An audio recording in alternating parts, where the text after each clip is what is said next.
The sun had dipped behind the horizon, leaving the dusty path in shadows that stretched like long, dark fingers. I clutched Mama's hand, trying to keep her upright as she stumbled with every step. Her breaths came in short, ragged gasps, each one tinged with pain. A crimson stain had begun spreading across her dress, and my heart pounded with a mixture of fear and disbelief. She had always been so strong, so steady. But now she was fading before my eyes, and I was powerless. "Stay with me, Mama," I whispered, pressing my hand against hers, trying to stop the trembling. But she could barely respond, only a faint murmur escaping her lips. My small hands were slick with her blood, and I felt the panic rising in my chest. The village was miles behind us, and the nearest road was uneven and treacherous. I knew that if we didn't reach home or anyone soon, we might not make it. Then I saw him. At first, I thought it was a trick of the light, a shadow against the dying sky. But no, he was real, a man, tall and solid, moving quickly toward us. His eyes scanned the scene with careful focus, and when he saw Mama struggling to stay on her feet, he didn't hesitate. Without a word, he knelt, assessing the situation in a glance. "I can help," he said, his voice firm yet calm. Before I could protest, he lifted Mama gently, as if she weighed no more than a feather. I felt a flicker of hope, fragile but alive, as he turned to me. "And you're coming too," he said, scooping me up with ease that left me stunned. I clung to him, half afraid, half relieved, as he strode forward, navigating the uneven terrain like it was nothing. His presence was commanding, yet there was a tenderness in the way he carried us, a quiet reassurance that we might survive this nightmare. The journey was brutal. Thorny bush snagged at our clothes, and loose stones threatened to send us tumbling. Each step was a test, not just of his strength, but of our will to keep moving. Mama moaned softly, the pain evident in every breath, and I kept my hands pressed to her wound, trying to help in the only way I could. My small voice whispered words of encouragement, but even I knew they sounded hollow. Hours seemed to pass, or maybe it was minutes, I couldn't tell. All I could focus on was the steady rhythm of his steps, the unwavering determination in his grip. He didn't complain, didn't falter, even when his clothes were soaked with sweat and dust. Somehow, he carried not just our bodies but the weight of our desperation and fear. And though I didn't understand it fully, I felt a strange sense of safety for the first time in hours. Finally, the faint glow of lanterns appeared in the distance, the edge of a small town, a place where help awaited. Relief surged through me, but fear clung stubbornly to the edges of my mind. Mama's eyes fluttered open slightly, and she tried to speak, but the words wouldn't come. The man's hands tightened around us both, a silent promise that we were almost home. As we neared the first house, I realized that our journey was not just a fight for survival, it was proof that courage, kindness, and determination could exist even in the darkest hours. And though Mama was still fading, I knew that somehow, with him, we had a chance. He carried us all the way home. The small house smelled of dust and old wood, but it was the first place I had felt even a flicker of safety since Mama had collapsed. The man still holding us both crossed the threshold carefully, his eyes scanning the dim interior. I laid Mama down on the narrow bed, her breathing shallow, her skin pale under the faint lamplight. I could see the worry etched across the man's face, but he didn't panic. Instead, he moved with purpose, quickly retrieving a clean cloth from a nearby cupboard. "Hold her steady," he said gently, and I obeyed, pressing down on her wound as best I could. He cleaned it with practiced hands, every movement precise, almost clinical. I realized then that he must have dealt with injuries before, that his calm was born from experience. Even in the dim glow of the lamp, I could see the tiny beads of sweat on his forehead, evidence of the effort it had taken to get us here. Mama groaned softly, and I felt tears prick at the corners of my eyes. "It's okay, Mama. "You're safe now," I whispered, though my voice trembled. The man gave me a small, encouraging nod. "She's strong," he said quietly. "She'll pull through." I clung to his words as though they were a lifeline. He worked quickly, tying bandages around Mama's bleeding side, checking for fever and signs of shock. Each action reassured me, but the reality of the situation pressed heavy on my chest. Mama was hurt, and I had been helpless for so long. For the first time, I realized how small and fragile we were in a world that could be cruel and unforgiving. After what felt like hours, but could have been minutes, the man stepped back, brushing his hands on his trousers. "She's stable for now," he said, "but she needs rest and warmth. Keep her calm. I'll get some water." He disappeared into the corner of the house, returning moments later with a steaming mug, which he carefully handed to me. "Here," he said. "Help her drink. She needs strength." I lifted Mama's lips to the cup. She sipped weakly at first, then a little more steadily. I watched her color slowly return, the faintest pink against her pale cheeks, and I felt a small, cautious hope rise in my chest. The man sat on the edge of the bed, his hands folded, watching over us like a guardian who had arrived exactly when we needed him most. "Why? Why did you help us?" I asked after a moment, my voice barely more than a whisper. He looked at me, his expression softening. "Because someone had to," he said simply. "No one deserves to be left alone in pain. Not a child, not a mother." His words were simple, but they carried weight.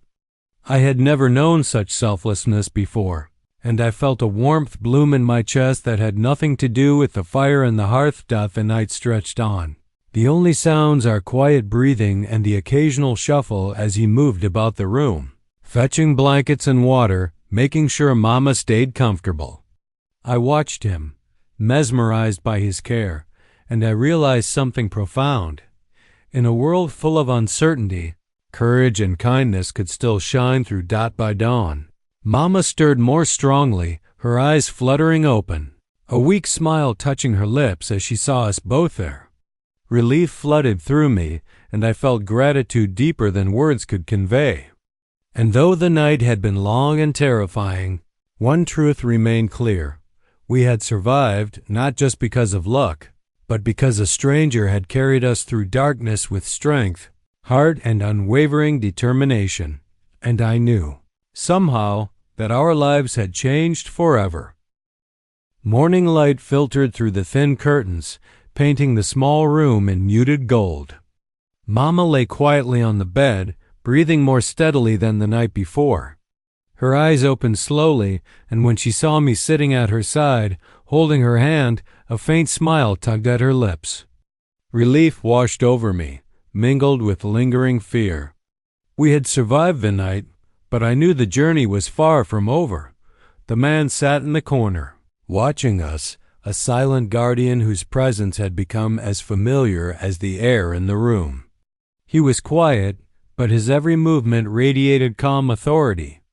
Even as Mama's color returned and her breathing steadied, I noticed how careful he remained, never letting his guard down, as if he knew how fragile hope could be. "Can you help me sit up?" Mama asked softly. She winced at the pain, but determination shone in her eyes. The man stepped forward immediately, placing a steady hand behind her back and another under her arm.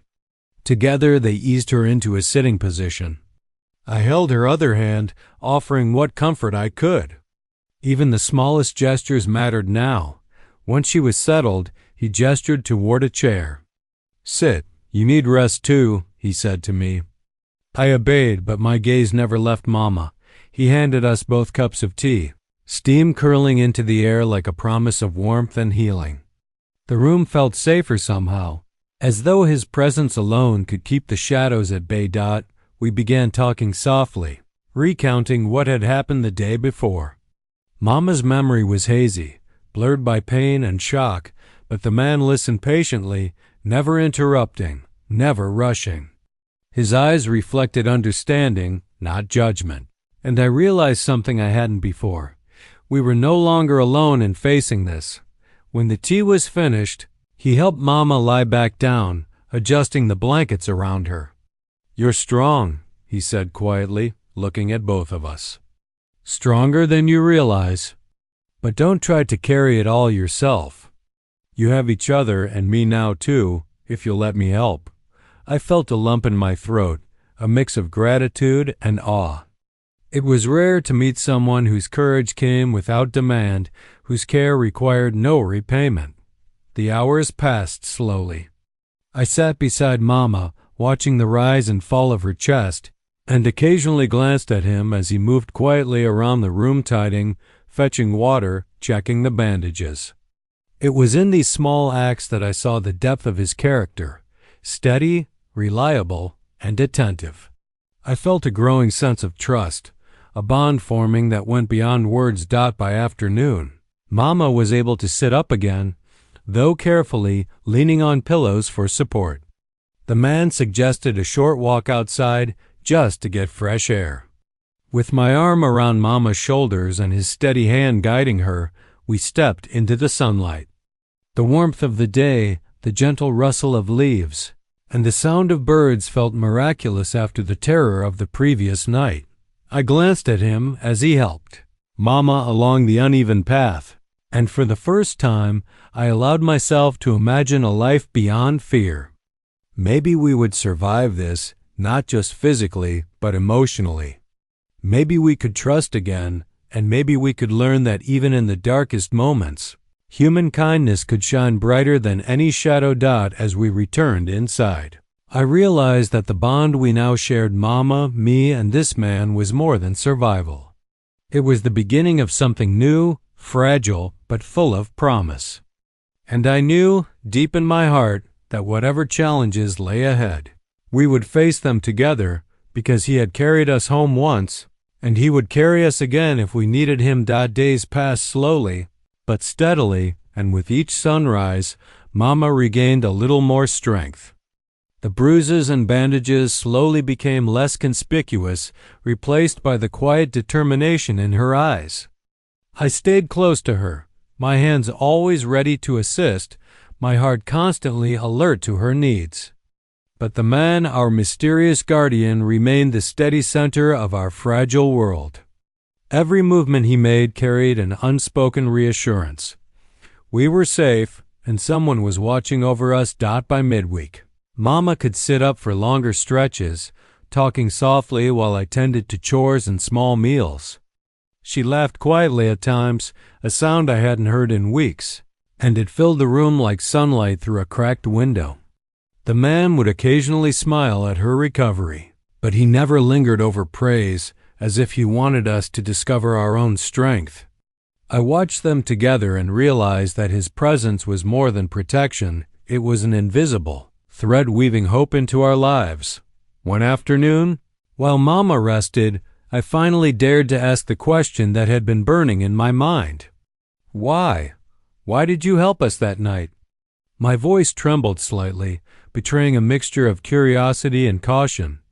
He paused for a moment, considering the question. "Because sometimes people fall into danger and have no one to pull them out," he said finally, his tone calm but firm. "I couldn't let that happen to you and your mother. No one deserves to face that alone." I nodded slowly, but 1,000 thoughts swirled in my head. I had never met someone who acted purely out of compassion without expecting anything in return. There was something almost unreal about him, something that made me wonder whether people like him existed outside of stories and dreams. As the day wore on, Mama began testing her limits. She insisted on helping with small tasks, walking to the garden with me by her side. The man stayed close, subtly guiding her, never hovering, yet always ready to intervene if needed. With each step Mama took, I felt hope grow stronger inside me. She was no longer fading. She was returning, piece by piece, to the mother I remembered. But recovery wasn't just physical, it was emotional. The fear, the terror of that night still lingered in our minds. I noticed Mama flinch at sudden noises, and my own hand shook when I imagined being alone in the dark. The man seemed to sense these invisible wounds. One evening, he sat beside me on the porch and simply said, "It's okay to be scared, but fear won't last if you let courage take its place." His words were simple, yet they resonated deeper than I expected. In those quiet moments, I began to understand something fundamental. Trust could be built even in the most desperate circumstances. It was fragile, yes, like a delicate thread stretched across uncertainty, but it existed. And as I watched the man help Mama rise from the bed that night, steadying her with gentle hands, I realized that our lives were shifting in ways I hadn't dared imagine. Journey that had started with bleeding wounds and fading strength was transforming into something else entirely. It was no longer about survival alone. It was about learning to lean on others, to accept help, and to discover that courage and compassion could come from unexpected places. As Mama smiled softly at me, and the man stood quietly nearby, I felt a profound gratitude swell inside me. We were no longer just surviving, we were healing together. And though the road ahead would have its challenges, I knew, with a certainty that filled my chest like sunlight, that we would face them as one, because he had carried us home once. And now he had become a part of our story, guiding us toward a future we hadn't dared imagine, but were beginning to hope for. The days that followed felt like fragile threads of normalcy, each one delicate, yet slowly strengthening. Mama had regained much of her strength, though her steps were cautious and her eyes still reflected the memory of pain. I tried to keep a brave face for her, but the fear that had clung to me like a shadow wasn't so easy to shake. The man, the one who had carried us through that terrifying night, remained a constant presence, always near, always calm. His steady strength had become an anchor in our lives, something I hadn't realized I needed until I had it. One morning, as the sun spilled golden light across the small living room, the man suggested we take a short walk into the nearby woods. Mama protested softly at first, worried she might overexert herself. But he reassured her with a quiet confidence that left no room for argument. "You're stronger than you think," he said. "I'll be right here with you." I followed closely, my hand brushing against Mama's for reassurance, and felt an odd comfort in knowing that we weren't alone anymore. The walk was slow, measured, each step an exercise in care and patience. We passed through the narrow dirt path lined with wildflowers, the breeze carrying the scent of pine and damp earth.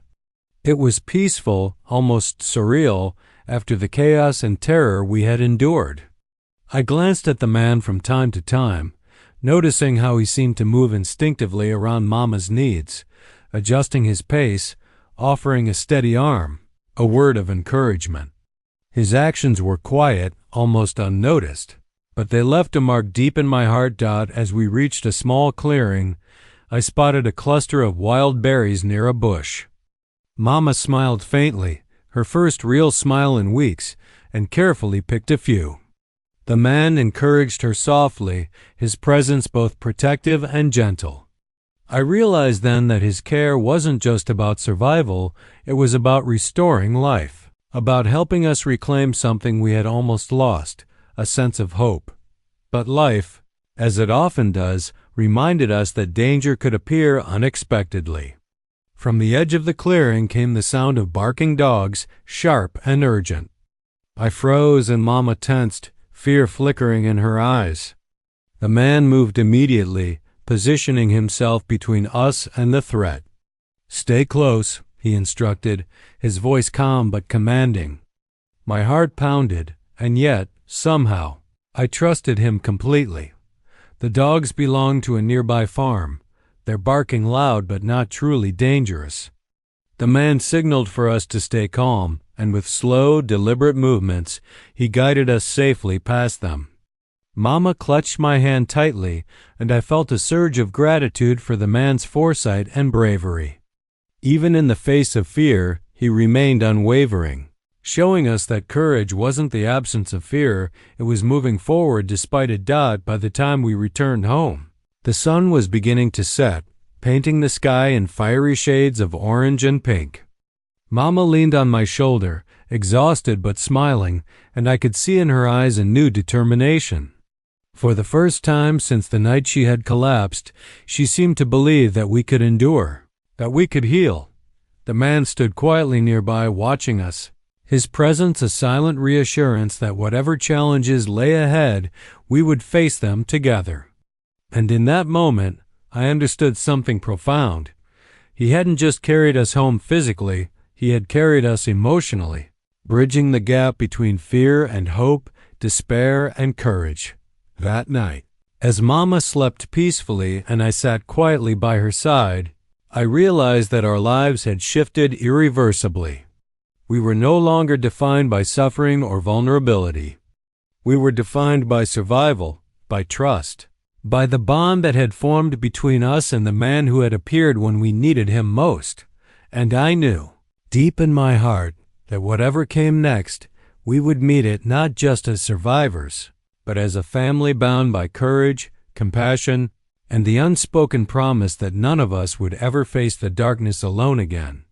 The quiet of the morning was deceptive. Though Mama's strength had returned steadily, the outside world remained unpredictable, its dangers lurking just beyond the edges of our small home. I had begun to sense that survival wasn't only about healing wounds, it was about facing uncertainty with courage. And the man who had carried us home seemed to understand this better than anyone. That day, a messenger arrived from the village. His news was urgent.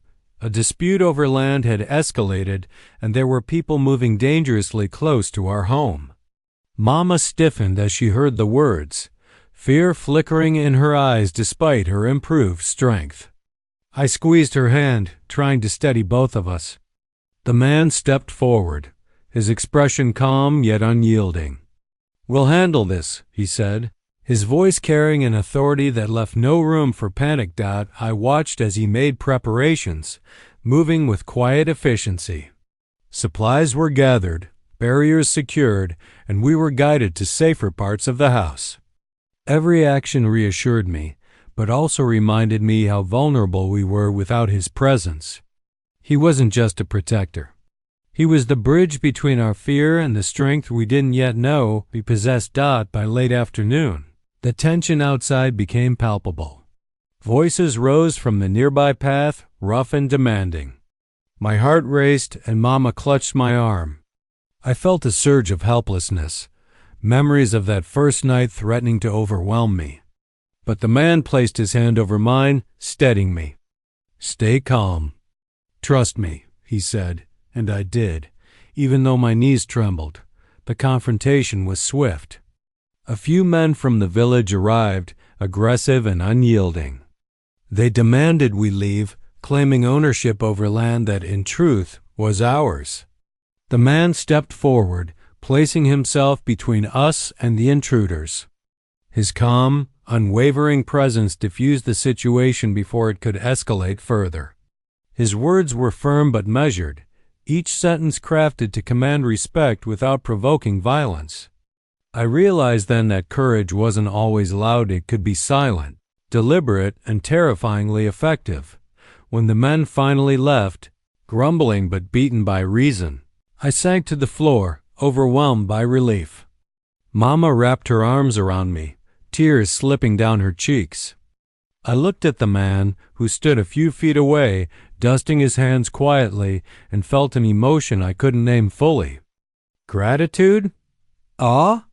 Something deeper, rooted in the knowledge that our lives had been changed irrevocably by his courage and care.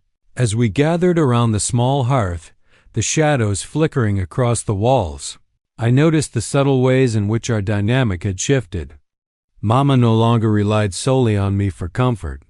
We both leaned on the man, not out of weakness, but because we had learned that trust could be given and it could be returned. I saw it in the gentle way he prepared our meal, in the quiet patience he showed when Mama struggled to sit or walk. He had become part of the rhythm of our lives, A steady heartbeat in the chaos that once threatened to consume us. As I lay in bed that night, listening to the wind outside and Mama's soft breathing beside me, I realized that the world had not become safer overnight. Danger would always exist, lurking beyond familiar paths. But we had changed. We had learned that survival was not just about enduring pain, it was about embracing help, trusting in courage and finding strength in those who chose to stand with us. And in the quiet of that night, I felt certain of one thing.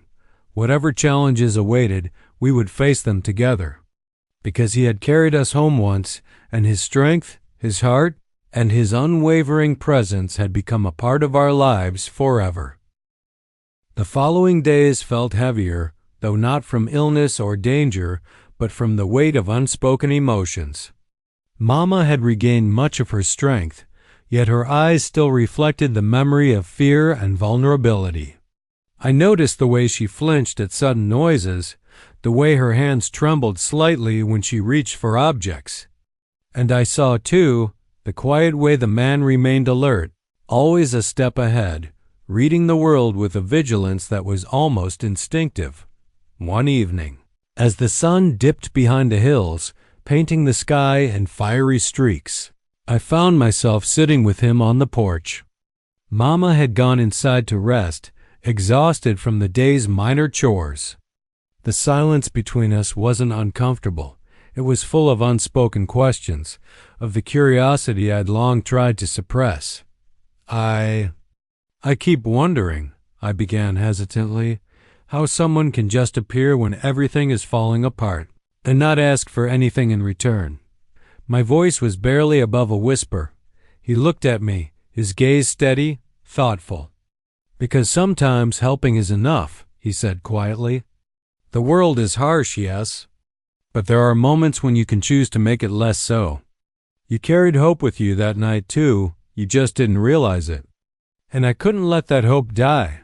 His words struck me more deeply than I expected.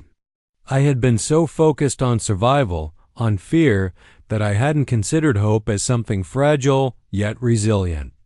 And here was a man, a stranger, who had protected that hope, not just for Mama, but for me. The following morning brought a challenge none of us had anticipated. A storm rolled in suddenly, fierce and unrelenting, forcing us to secure the small house against wind and rain. Mama's newly gained strength was tested as she moved from window to door, trying to help. I followed, but I felt my own fear rising. Without thinking, the man took charge, giving clear instructions and moving with confident speed. "Stay together," he said, "and don't let panic take over." As the rain lashed against the walls, I realized something vital. Our bond had grown beyond mere survival.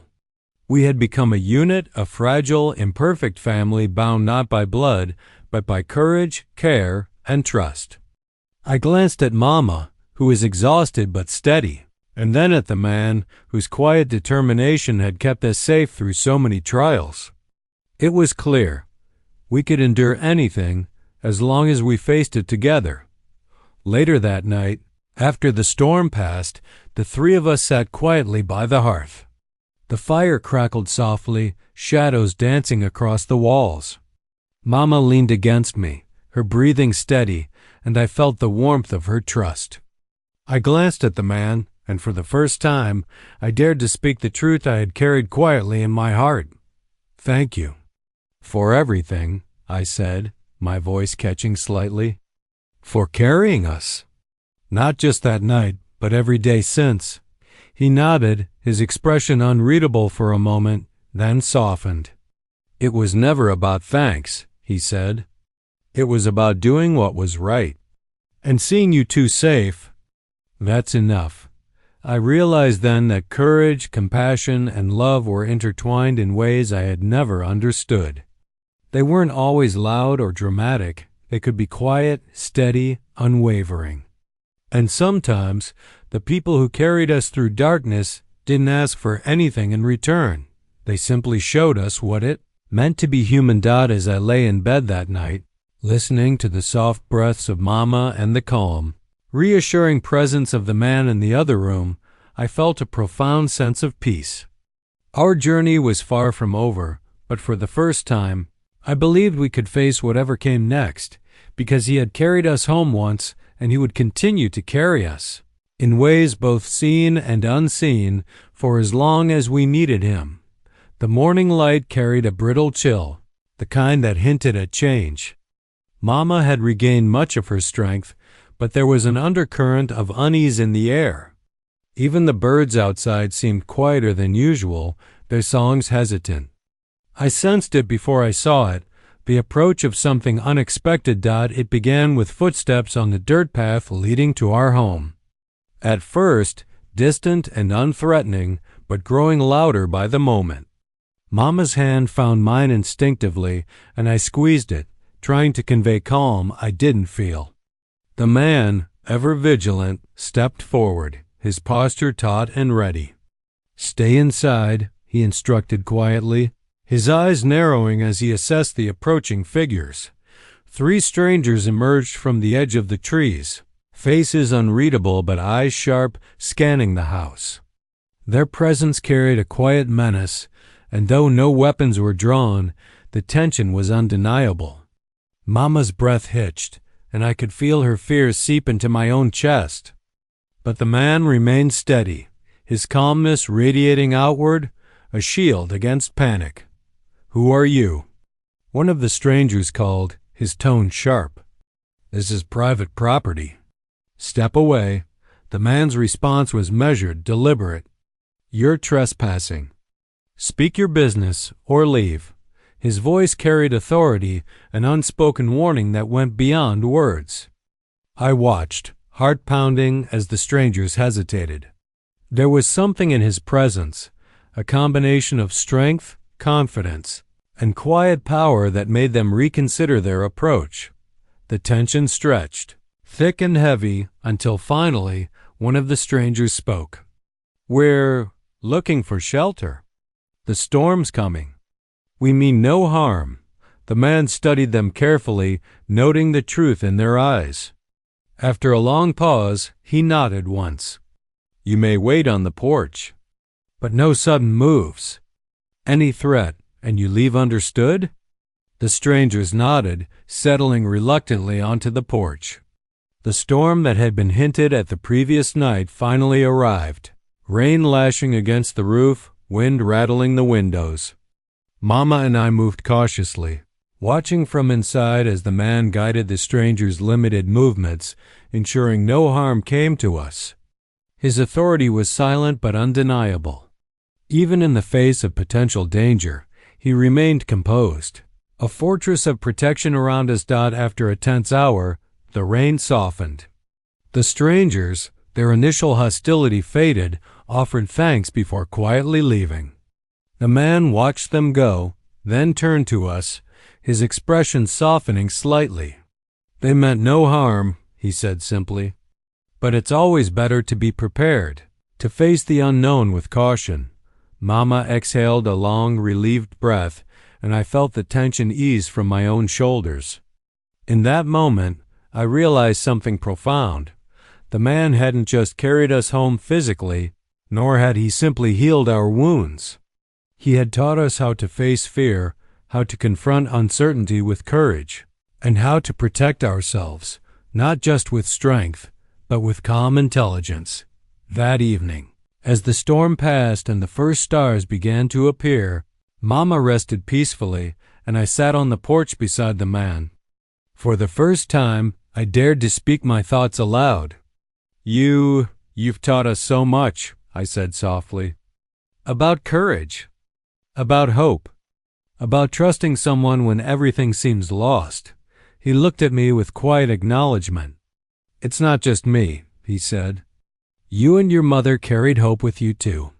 I only helped it survive, and as I watched the sky darken, dotted with distant stars, I understood that our lives had shifted completely. The night's tension had tested us, pushed us to the edge, but together we had endured. And no matter what came next, I knew one thing: we were no longer simply surviving.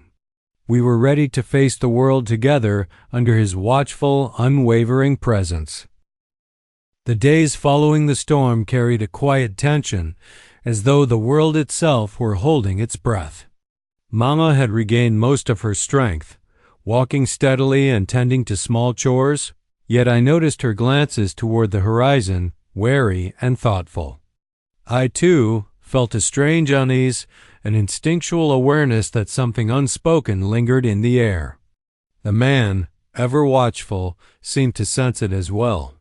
His eyes would occasionally flick to the tree line or the road beyond, measuring, calculating, prepared for whatever might come. One evening, as the sun bled into the horizon, painting the sky in deep reds and golds, he approached me while Mama rested inside.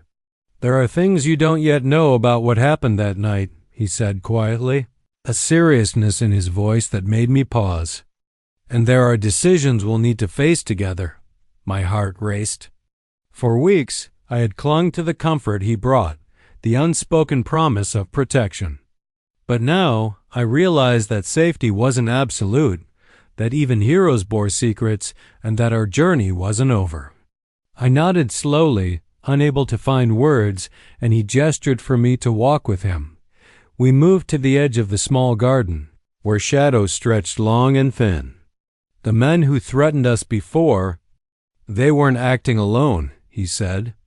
There are others, people who might not wish to see your family safe.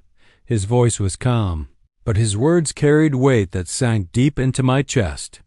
Fear prickled along my spine, yet beneath it, a spark of determination flickered. We had survived so much already.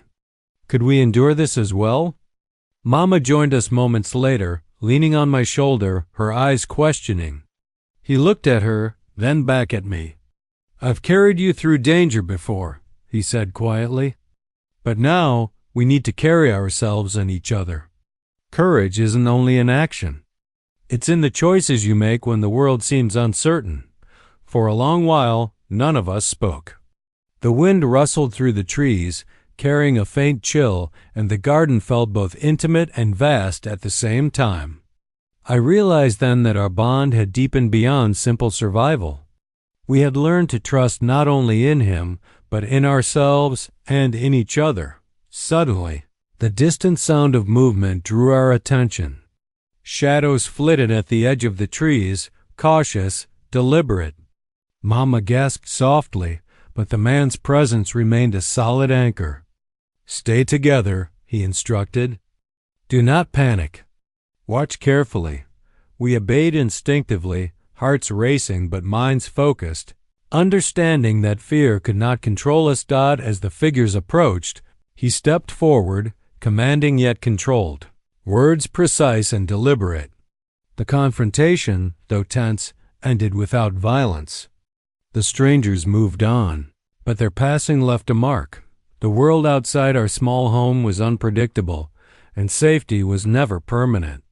Yet the ordeal also revealed something crucial. Our courage had grown. We had faced threats before, and we had emerged stronger, bound by trust and shared resolve. That night, as we returned indoors, Mama rested against the hearth, her breathing steady. I sat beside her, glancing at the man, realizing that our lives had shifted irreversibly. He had carried us through the darkest hours. Yes, but he had also taught us something far more important: how to face fear, how to trust, and how to survive with courage and tact. And in that moment, as the shadows danced across the walls, I understood the truth. Whatever came next, whatever threats the world might send our way, we would face them together. Because he had carried us once, and now we carried hope, courage, and strength forward with him and within ourselves. The morning air was crisp, carrying the faint scent of pine and earth. After weeks of uncertainty, Mama moved with a quiet confidence, each step deliberate, strong. I followed closely, sensing a change in her that went beyond the physical. She had faced fear, pain, and near despair, and had emerged stronger. And yet, as I glanced at the man standing beside us, I realized that the journey hadn't been hers alone. His presence, calm and unwavering, had been the thread holding our fragile lives together. That day, we decided to venture further than we had since that first night, to visit the little village at the edge of the valley. Mama had insisted, her voice soft but firm, that she wanted to reclaim a sense of normalcy, to step into the world that had once been frightening and uncertain. The man didn't object. He simply walked beside us, ready for anything, a silent guardian in human form. The path was uneven, littered with stones and overgrown roots, yet we moved steadily. Mama's hand found mine, and the man's arm hovered close, a reassuring presence. I realized that our bond had evolved, was no longer just about protection or survival.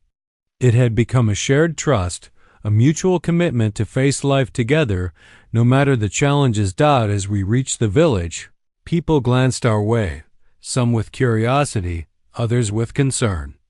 Mama smiled softly at familiar faces, greeted neighbors, and for the first time I noticed a calm pride in her expression. We were not the same as we had been. The events of those terrifying nights had changed us, but not broken us. We had grown stronger, more resilient, and infinitely more grateful for the kindness that had carried us through darkness. The man stood a little apart, observing, his gaze steady but watchful.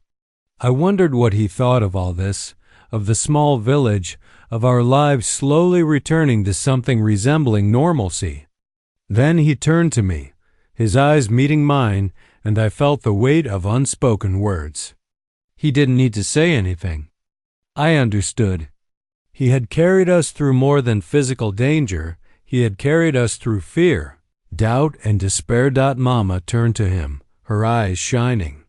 "I don't know how to thank you," she said softly, her voice filled with genuine emotion.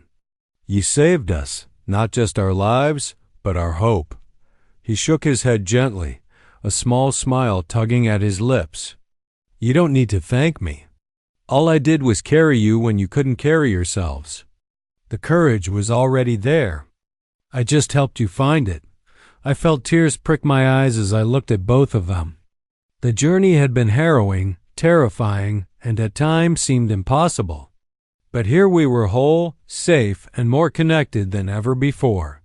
The bond between us was no longer defined by circumstance alone. It was defined by trust, resilience, and the unspoken promise that we would face the future together. As the sun dipped low in the sky, painting everything in golden hues, we began walking home, side by side. Mama leaned on me briefly, then straightened, a quiet strength in her posture. The man walked with us, not ahead, not behind, but alongside, no longer just a protector, but a part of our lives, part of the family we had forged through hardship. And in that moment, I understood something profound. Life would continue to bring challenges, storms, and uncertainties. But with courage, compassion, and the people who choose to carry us through the darkness, we could endure anything. He had carried us home once. But now, we walked together, carrying hope, strength, and love into every step that lay ahead.